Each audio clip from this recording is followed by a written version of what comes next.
Welcome to the SofaKingdom podcast number 2. Guess what we're talking about?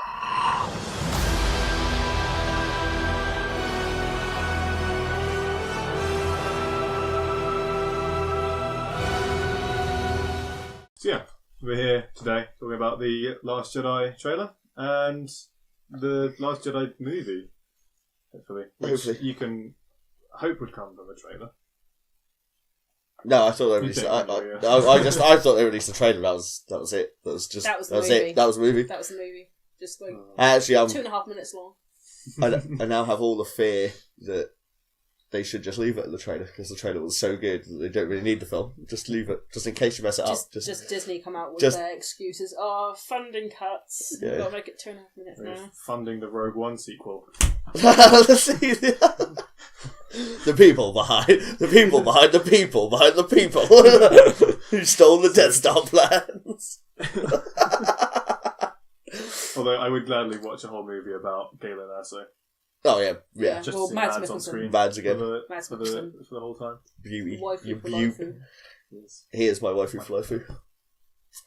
Mads Mikkelsen is the man.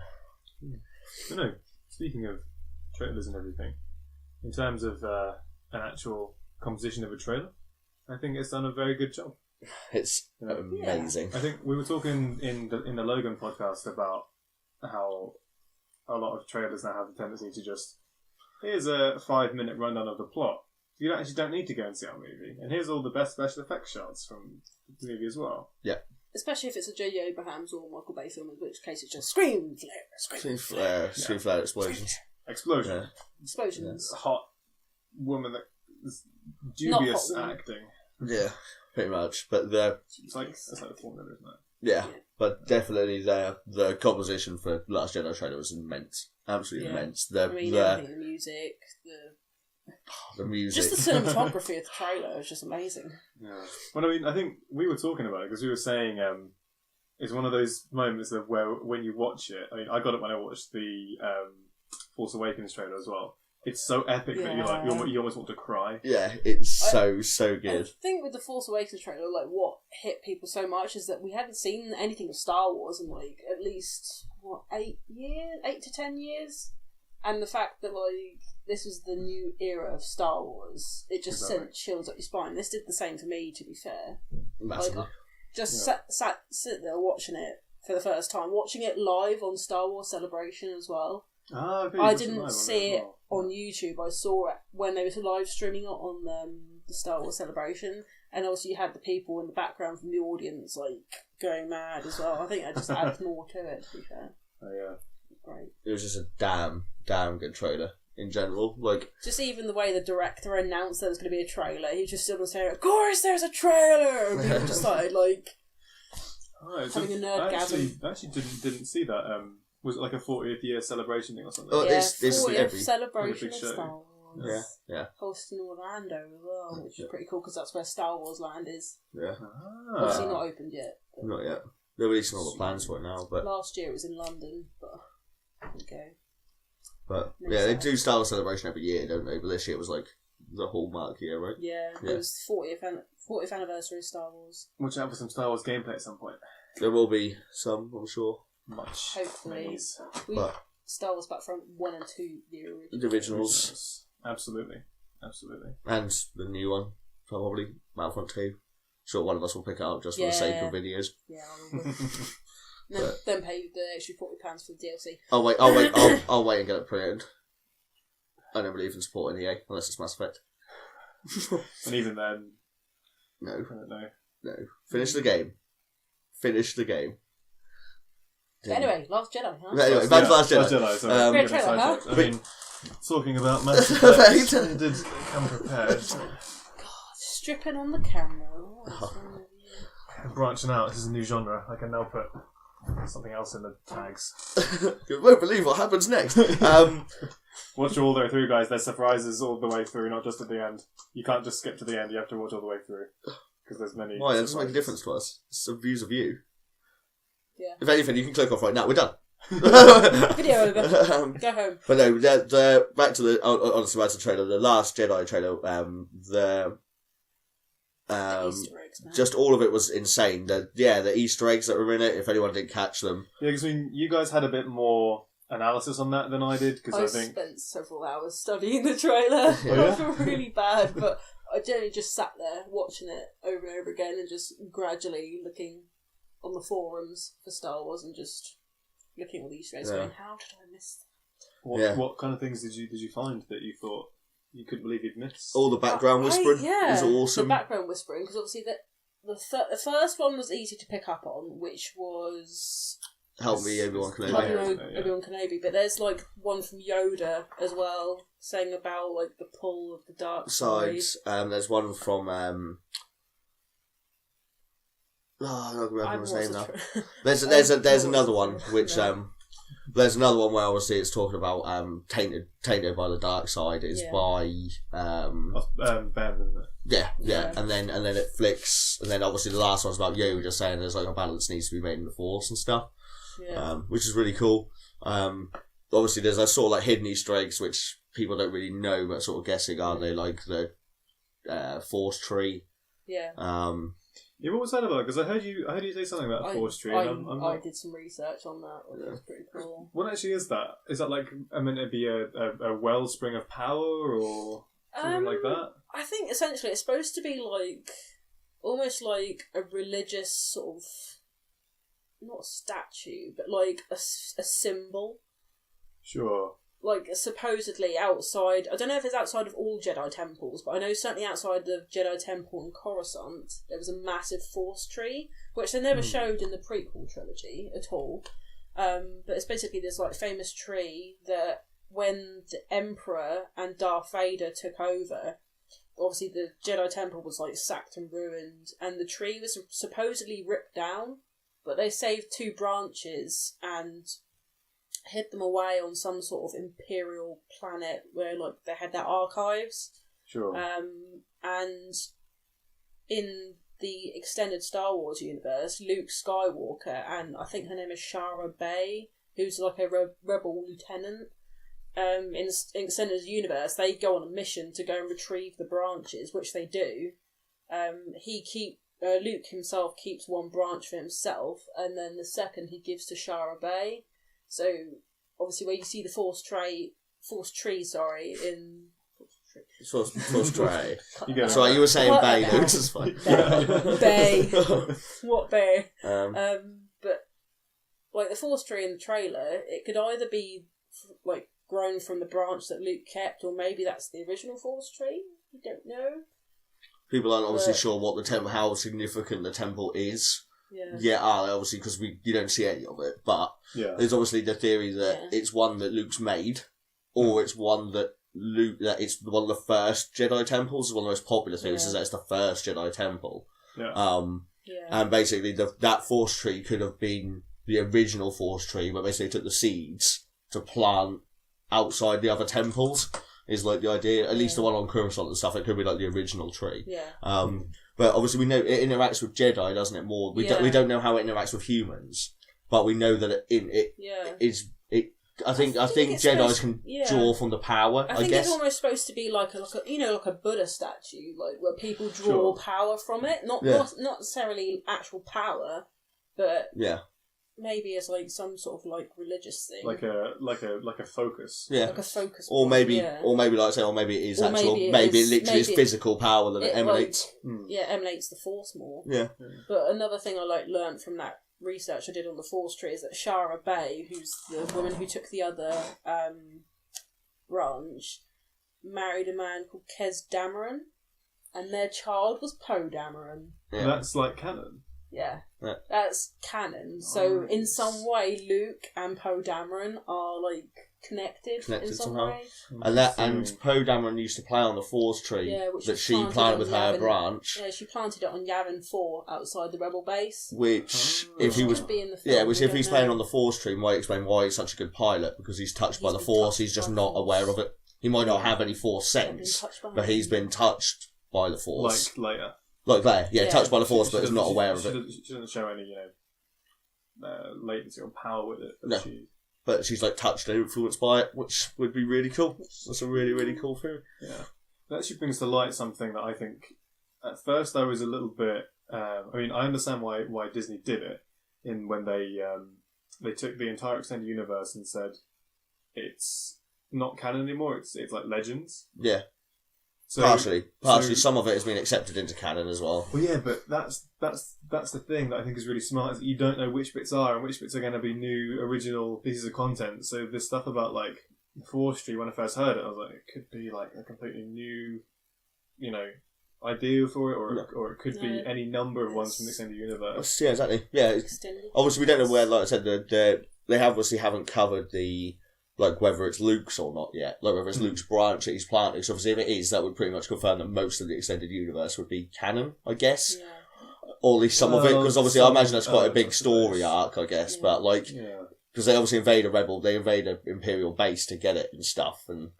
But I think, even if it is literally the original forestry, still really cool. Either way, that is awesome. They're certainly exploring more about the origins of the Jedi, which is kind of sad, because obviously this is supposed to be about the Last Jedi.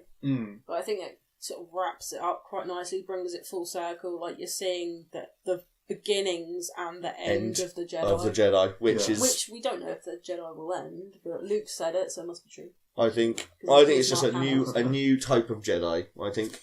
From the trailer, I don't think it's going to be like, there's no more Jedi. It'll be either a higher sort of power, or it'll be Grey Jedi.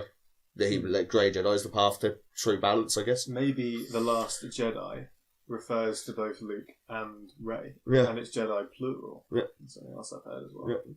I mean, director can't say it refers to Luke, but once again, would you really say if it referred to anyone else? Like, would you really give that? Obviously, everyone has guessed.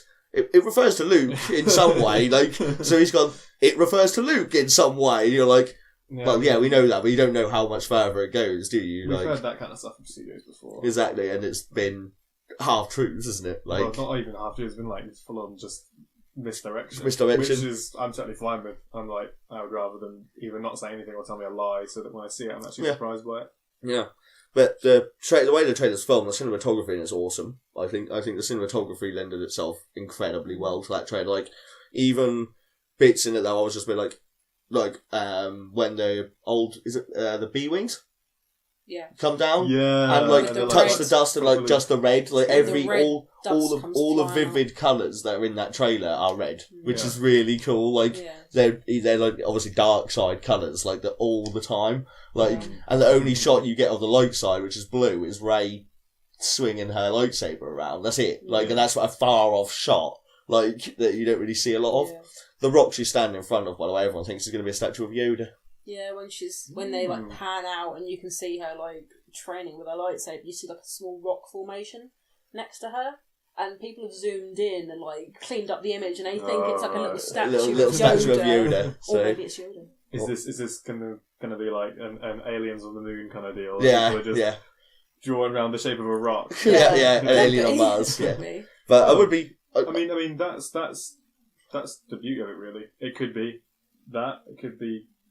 Nothing, and it could be the correct Yoda's parents, could be anything. You don't know until we see what's in that book, which was the coolest bit when they just show off that book with like the Jedi logo on it, and it was like just brushing the picture of like the lightsaber. I don't know whose glove it was, because I thought it looked like quite a masculine glove. Yep, but Luke, I'm assuming Luke doesn't wear gloves on account of the metallic hand. It would be quite hard to find one that fits. So I'm assuming that Luke probably doesn't wear gloves. You never know, he might have like an Urban Outfitters out there somewhere. Yeah. But it was just quite cool to see. It looked like a pilot's glove to me. Yeah, it did. Yeah. And if it's by a forestry, it could be our little buddy, Mr. Poe. Mr. Poe Dameron. Mr. Dameron. Which, I'm so psyched. Yeah. So psyched. The trailer was incredibly well done for hype building. Very, very clever. The best thing about that trailer was the music. By far. The music John in it. Williams literally has outdone himself again. The final piece, the final outro piece when it comes in with the red Star Wars logo and that final piece of music was incredible. They kind of mixed it up for the Force Awakens trailer as well. And this one it's definitely more like sinister and dark. Which I'm hoping is the tone they take with the movie. Really, really should be. One thing I was very happy about was that I didn't see C-3PO or R2-D2. I'm quite crap as well. On 99 point, like I said, they're going to kill off a lot of the old cast, I think. Well, Kenny Baker, who played R2-D2, has died, so... Yeah. I don't think they'll want to try and carry it on without, and that's why BB-8 has been brought in, I think, to try and move on from R2-D2. That's the whole point of the trilogy. Whole point of the trilogy is it's passing on the torch from the old to the new. Like, everyone back in... a way that doesn't suck ass, yeah, in a way that isn't George Lucas. That isn't Misa. George Lucas just ejaculating over his own fantasies. We can't speak his name. We can't. We didn't. You said Misa. But just pre-warning. Okay. No Jar Jar. Yeah. Well, you just said it. I didn't mention his last name. But you're very close to being expelled from this podcast forever. I think he the other ones in a way that definitely in a way that doesn't suck ass. Like I said, it's not George Lucas like having an eroticism over his own ego. What happened? Seriously, how could you rise so high and fall so far? But the only reason I'll forgive it is because it's given birth to this trilogy and the original trilogy. So we'll pretend the other one doesn't exist, and it's fine because you don't have to. It's prequels. One of my favourite moments of The Force Awakens is when I think Hux is talking to Kylo, and they're talking about the new stormtroopers, and Kylo Ren says something along the lines of, "Why don't we use clone soldiers?" And then Hux just turns around and is like, "No! I'm not going to use clones!" Yep. And the bit where he, and like I said, the whole part of the reason it destroyed the Old Republic was for storyline purposes, and because J.J. Abrams despised the prequels and wanted to write them out of history, didn't he? So it was like his own, like obviously not in real history, but now in Star Wars history, they're gone forever. So that's like his own like little way of doing it, which is quite clever. That was something a lot of people said, was that they didn't like the fact that the prequels was too much like kind of politics. Yeah. Like, the politics of the It was a love story, mate. It was the actors as well. They picked the worst actors. If they'd taken the love story out, it would have been better. I'll say better. I agree. If Adam Driver had played Anakin Skywalker, and if we'd had Rey playing young Padme, that's it. If we had playing Padme, I think I think they better film. I think they cast the role of Anakin too young, to be honest. Yeah. I think he should have been I would like to have seen him like a kind of Logan sort of character. Yeah. When I thought about how I would remake it with all of my budget and amazing screenwriting skills, I would have him older and not so much like, oh, I'm an angsty teen, now I'm angry because my mum died. Yeah. But it'd be more like, he was still on the good side, but everything he did was kind of morally ambiguous. Like, he would be, like, crushing people's throats. And everyone would look at him like... Instead of being so, emotionally volatile, which, fair enough, like, I suppose if you're going towards the dark side, it makes sense. Well, no, but it was emotionally volatile in the sense that, like, there's that scene where he's sat there with Padme. She's got that very low-cut dress on, which... Well, who wouldn't be emotionally volatile around that? I mean, fair enough. Star choices. But there's a bit where he's talking to her and he's just like, basically saying, I love you, but I want to kill you. And you're just sat there like, this is awkward. It's like cringy. You're sat there it's not going, good. Oh no. It's the... Just walk away, mate. Go. But you can have emotional volatility. Obviously, you see that in Kylo Ren. He has, like, he's emotionally volatile out the wazoo, but like rage and anger, which... Whereas his is a bit more like, I'm like a weepy teen. I don't know. Yeah. Whereas, I get what you're saying, where it should have been like, he was a Jedi in training, obviously, with... just a bit more kind of brutal. Yeah, but brutal. Yeah, so like, he would be fighting, he would get angry, or whatever, and then he would just crush someone's throat, or like... when he hits them and they're already down, he just like keeps swinging and make him like someone who is good, but you can tell is like fucked up, basically, like someone who is truly like messed up. When I was watching Rogue One, I thought the Darth Vader scenes were the standout moments of that film. Yeah, but as I was watching it, I was thinking, I still have such difficulty imagining Anakin as this character. I just can't see the transition. No. It's like those movies are just cut into. Yeah, and they don't match. I cannot see the correlation or the link. No, that's why I don't see. I can't picture it. Yeah, which is what I don't see either. Which I think, like, I know a lot of people, Rogue One was, I think, a love it or you hate it sort of thing, which I can understand. A story that didn't really need to be told. Am I happy they sort of did tell it? Yeah, I think they told it pretty well for a story that didn't need to be told. Yeah, they got me to like most of the characters in it in a short amount of time. K2SO was probably the best droid in the world. K2SO is awesome. K2SO is generally like one of the best droids ever. The guy who plays him, Alan Tudyk, like he's done loads of voice work over the years. Yeah, well, he plays Steve the Pirate, right? Yeah, he played Steve the Pirate, Dodgeball, which is another great movie that he was in. But I think, his most famous role was when he was in Firefly. And he played Washburn, which was a great role. Like, if you ever get a chance to watch Firefly, do it. I know it's like become like a cult classic now, but seriously, watch Firefly. Even more reason to watch it. Just watch it. It's great. But that's why he was so good in it, because he's just such a great. He's got like such comedic timing. Yeah, at the same time, he doesn't have to be physically present on screen, but he still has that effect. It's like I think they just had done well enough to get me to like the characters enough. Once I read out something they died, no, and I know they were going to die. Obviously, yes. Like, do you know what I mean? But like the battle scene could have been done better. I think the final battle scene, but at the same time, I was like, this is good enough. I was like, I guess. Yeah, I mean, it wasn't terrible, but Rogue One is what I was worried Disney would do. Yeah, is what I was initially worried would happen to the trilogy. Yeah, because thankfully, it's not. It looks like it's going a different way, but every previous Star Wars film was kind of added something to the narrative, and it's added something. Yeah. And I watched it like it's kind of cool. Like it's definitely a spin-off. Yeah. They didn't feel like it progressed anything. Well, no, because you already knew the outcome. And I think CGI Grand Moff Tarkin was an abomination. Yeah, they should be purged from the earth. Other people think differently. But yeah, well, like, I thought it was ridiculous. Yeah, I mean, I guess they didn't need to because they could have just shown the back of his head and had because the guy who played the guy basically the guy they found was an impersonator of Tarkin, wasn't he? And looked exactly like him. So the voice acting isn't Tarkin. That's the guy who's doing his body. Yeah, no.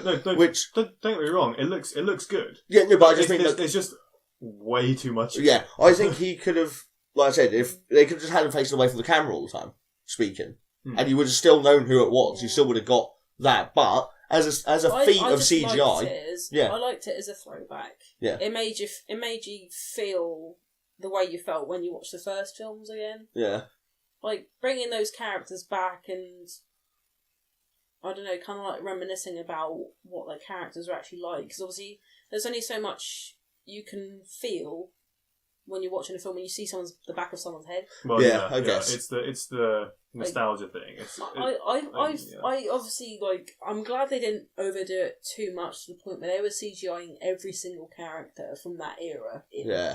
They picked the right ones. They limited it to 2 characters in the end, which was fine by me. And it's really cool. There was the worry that they were going to do that with Carrie Fisher in Episode 9. No, they said they're not doing it. They've said they're not doing it, which is good. Which they too much. Yeah, I think obviously it's a lot more recent than Tarkin than the actor. Sorry, I don't know actors' names. Forgive me. I literally do not know. But the guy who played Tarkin, he died quite a while ago, didn't he? I think so. 20 years exactly. So wounds heal, whereas obviously Carrie Fisher's people not she only died, and a lot of people. It's not even just her family, but a lot of people in the Star Wars fan base care enough about her to actually be hurt at the fact she's gone. Do you know what I mean? Which is absolutely. I mean, I was watching Star Wars Celebration, and they did several tributes to her, and obviously they did the main one where they showed a 4-minute video about her time with Star Wars, and then they had the concert at the end by John Williams, which matched so perfectly because they played Leia's theme. Yeah, that is actually my favourite piece of music from. Yeah, but obviously then Mark Hamill did an hour-long tribute to Carrie, where he was basically just telling the audience about the things that they had done together over the years. That's really cool. And the way the crowd were, you could tell it's still so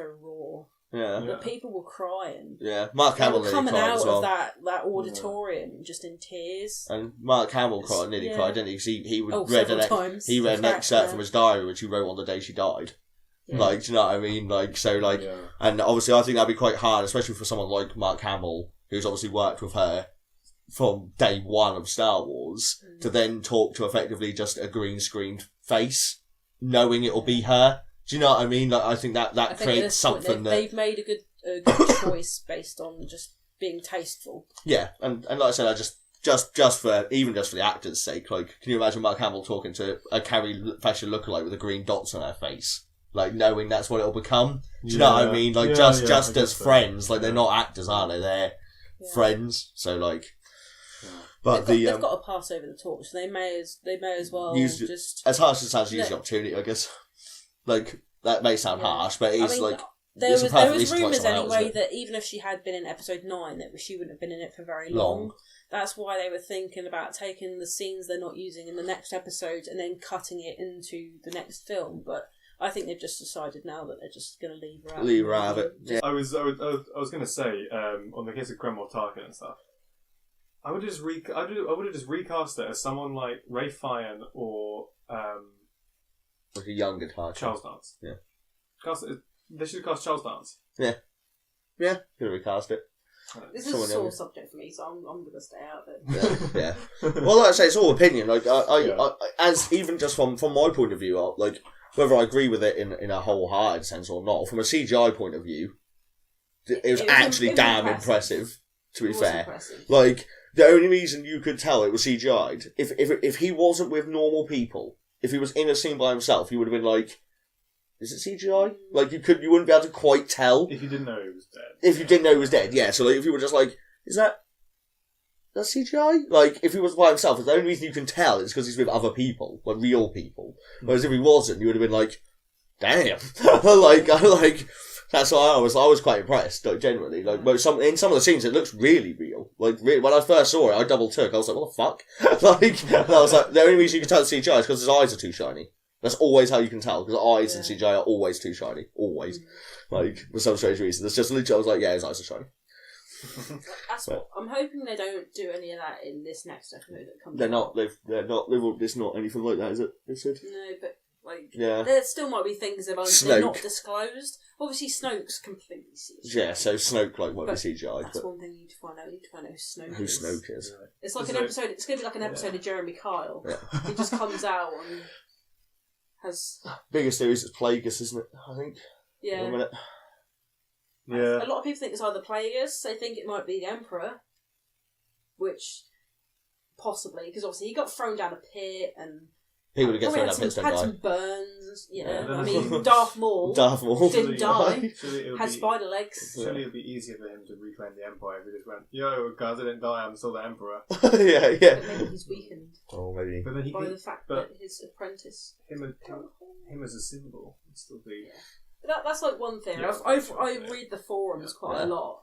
They've said that it could possibly be Darth Vader. As well. I hope it's not that. If it's Vader, it's a future reincarnation of Kylo Ren, who's come back from the future. We don't need timey-wimey bullshit. Timey-wimey, spacey-wacy stuff. No. Yeah. Unless that's his force ability, which would be pretty badass. Yeah. So he can travel back in time. That'd be pretty badass. There are Jedis that can travel in time. That's when the extended universe starts getting silly. The most powerful Jedi of all time, that video you showed me. Google the most powerful Jedi of all time and watch that video. Go on YouTube. Paste it in the comments. So it's called Abeloth. Abeloth. If you want to know how stupid the extended universe gets, just look up Abeloth. It gets to the point where it's just pointless. Yeah, pointless. Absolutely pointless. That's right. But yeah, music. The end music in the trailer was insane, absolutely intense. The final words were. Every single time I've watched that trailer have given me goosebumps. I've watched it about 15 times, and literally, and like people said, like where people are like, "Oh my god, why was the Jedi end?" And then the true fans are like, "You're asking the wrong question. Yeah. Why is Luke saying the Jedi must end?" Yeah, like no. So we'll do a little go around the round table. Yeah. Square table. We'll go with that. What clearly square? Clearly square table. What's one thing you want to see in The Last Jedi? Luke Skywalker force lightning someone. point blank, I want to see Luke Skywalker force lightning the shit out of someone. Like, genuinely, that would be so badass, and I think everyone would be like, oh my god. Like, I genuinely think that'd be such a shock moment. Like, huge battle, Luke walks through it like the symbol of calm and peace, and then just force lightning. And literally just force lightning's the shit out of, like, Kylo Ren. Or, like, something like, do you know what I mean? Like, doesn't kill him, but literally you just see him, like, force crackling from one hand and then, like, force pushing someone with another. Like, the perfect balance of two would be insane. Grandmaster Luke would be so cool. Definitely. Sorry. Really passionate. Really want to see it just fucking... Like, I agree. It would be the kind of moment where he's walking away from Rey and she's like, but you're a Jedi, and then he just looks at her and looks at the person and just... Yeah. Damn. Laura, what's one thing you want to see from... I want to see Luke and Leia reunited. I want to see them reunited again. Whether it's bad or good, like, I don't know, but this is the only movie that's going to happen. Yeah. So if she's not in episode 9, I really want that to happen. And I don't want it to be one of those things where it was planned for episode 9, and because Carrie is now gone, that won't happen. That'll make me really upset. Yeah. Because obviously, like, when you watch the original trilogy back, like, the more times you watch it, the more you realise their bond. And forgetting the fact that Leia makes out with Luke, we'll forget that happened. But obviously, like, at the end, like, you knew this whole time, man. What the hell? that's just Jeremy Kyle moment waiting to happen. I kissed my sister. But I want to see that. I want to see that scene. Yeah. Where they just see each other again. Whether it has to be a happy or a sad scene, I don't know. But I just want to see it happen. Definitely. I'm just happy to see more of my boy. It does. His bae. His bae. Kylo Ren. Yep. Ben Solo. That's all I want. Yep. He is, in my opinion, the best villain in the history of the franchise. Yep. That's one thing that I saw in the trailer, which was pretty cool. His scar has changed. It's on the other eye, isn't it? Well, no, originally it was supposed to be like across his face, like this, but now it's become like an Anakin Skywalker scar, where it's like part there, part there. They did it, I think they did it mainly, I was reading something about it, that it was too scary for children. And also, it was too hard to do through either CGI or makeup, so they made it simpler. Yeah. Which is fair enough, as long as Disney, they've got like multi-billions worth of budget. They've got Pixar at their disposal. The thing is, they haven't actually confirmed why they've done it, I don't think. Like, not that I've read anyway, but a lot of people are saying that it's probably for one of those reasons. Maybe it's just symbology. Yeah. That he's the new Darth Vader, effectively. Yeah. Which... You know, I know about that because I saw one of those horrible clickbait articles that said Kylo Ren's major change for episode 8. His scar is... His scars move like 3 inches to the right. Oh my god! I just got. Can we call our video that? What? Oh my god! You won't believe what happens in Star Wars Last Jedi. Kylo Ren. Only other thing actually that I would really want to see is once again Luke pulling a Star Destroyer out of the sky. Because that is in canon. That is a canon thing. It's just I just want to see him just pull them clean out of the sky, which I think would be really badass and would also kind of make sense as to the scene with the fire where he puts his hand on R2-D2 because stormtroopers and stuff come out, right? Which means there must be a Star Destroyer nearby and there's fire everywhere. Yeah. So that kind of makes sense that he pulls something out of the sky. Yeah, that's like another couple of things that I saw in the trailer as well. Is that obviously you see Luke kneeling down next to R2-D2 with that burning building in the background. I kind of want to know what that is. Like, there's lots of theories, but we'll never know until we watch the film. It's one of those buildings where, like, you can't actually really tell what it is because obviously it's so engulfed in flames. Obviously, it's got that sort of like signature dome. Yeah, but I don't really know what it is. I wondered if that was a flashback scene because in one of Rey's flashbacks in Force Awakens, she sees him put his hand on. She sees the fire. That is. They've actually confirmed it's linked. Yeah, it's linked. Of course it is. Yeah, so when you see that scene in her flashback where he puts his hand on R2-D2, that's the same scene. Yeah, so it's going to be some form of flashback which or I'm premonition. glad they're actually like fleshing out what she saw in her sort of visions. Because obviously there's a lot of stuff in there that people are thinking, oh, we're going to see that once, and then they're never going to actually tell us what that all means. Yeah. But I'm kind of glad they're going to bring that into the films. Star Wars seems to usually explain its lore okay until there's a plot hole and then light force. Yeah, but after mishaps like Suicide Squad, where obviously the trailer was like 80% of it was not shown in the film. Yeah. Like things like that have put people off movies now.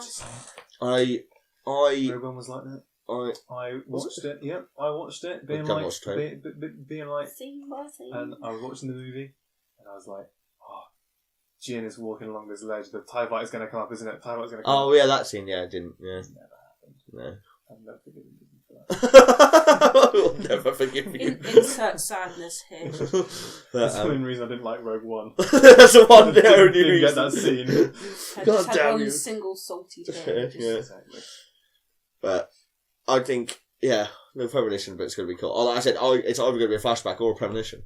You don't know either way. It could be. Yeah. It could. The Force is everywhere, so it could be a premonition. It could be something that she saw was going to happen before. So, in summary, the official SofaKingdom rating, as you know, is crisps out of 10. Crisps out of 10. How many crisps out of 10 are we giving the trailer? 10. Oh my god, 10. Flat 10. 10. If not more. That is possibly. If I could give more crisps, I would. 11 out of 10. I'm going to give it 11.5 out of 12. No, I'm joking. No, it's 10. 10. For me, it's 10. The only reason is because, obviously, I can't judge a film before it's out, but you can judge a trailer by how incredibly well formulated it was. There is no bit in that doesn't leave a question. Every part of it doesn't answer anything. It's just like, it's question.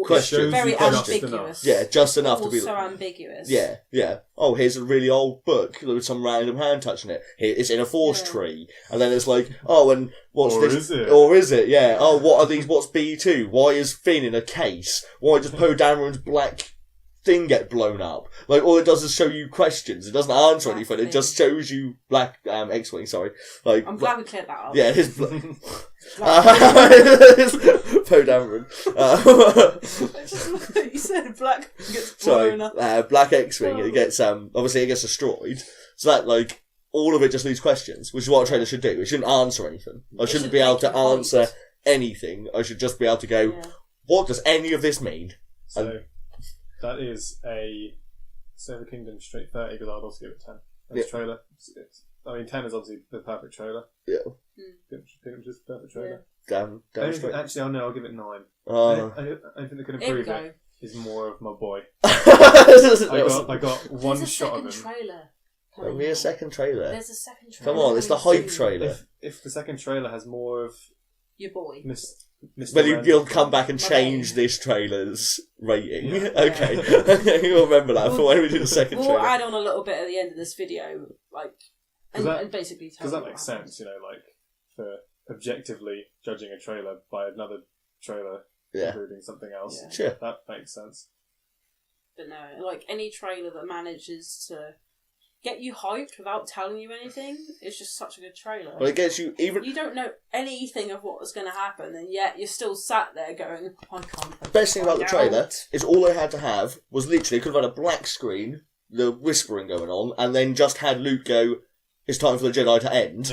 With music end. That still would have been a trailer where I'd been like, "What?" They didn't have to show anything else. The rest of it didn't even need to be there. They could have shown the last 10 seconds, and I would have been like. Good enough trailer for me. Oh yeah, by the way, we're also going to talk about Star Wars Battlefront 2. It's coming out. Done. There you go. Yeah. Well, we already said. And EA are publishing it. And EA are publishing it. There you go. Let's just dump our money on the table now and just Stay crisp.